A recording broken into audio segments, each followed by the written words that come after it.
पहलगाममधील दहशतवादी हल्ल्याच्या तपासात मोठा खुलासा समोर आलाय। तपास यंत्रणांना टूल किटशी संबंधित धक्कादायक माहिती मिळाली आहे। लष्कर-ए-तैयबाच्या तहरीक-ए-पाशबान या विंगनं डेड ड्रॉप या पद्धतीने माहिती आणि शस्त्रांची देवाणघेवाण कशी केली जाते याचा तपशीलवार उल्लेख केलेला आहे।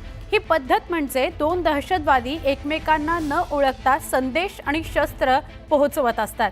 विशेष म्हणजे या पद्धतीकरता सुनसान जागा जसं की एखादं उद्यान किंवा स्मशानभूमी निवडण्याचे निर्देश असतात। हा टूल किट सिक्युलर ॲपद्वारे दहशतवाद्यांमध्ये पसरवला जात असल्याचं समोर आलंय। तपास यंत्रणा सध्या याची सखोल चौकशी करते आहे। पहलगामच्या दहशतवादी हल्ल्याचा तपासाअंतर्गत NIAची टीम घटनास्थळी दाखल झाली आहे। अत्याधुनिक उपकरणांसह भैसरन या घाटीमध्ये 3D मॅपिंग करण्यात येत आहे।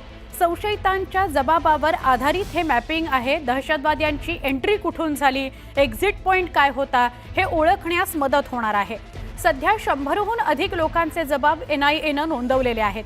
या 3D मॅपिंगमुळे दहशतवाद्यांचा पळवाट मार्ग आणि त्यांच्या हालचालींचा तपशील उघड व्हायला मदत होणार आहे। तपास यंत्रणा अत्यंत बारकाईने आणि उच्च तंत्रज्ञानाच्या मदतीने हल्ल्याच्या प्रत्येक पैलूचा छडा लावण्याचा प्रयत्न करत आहे।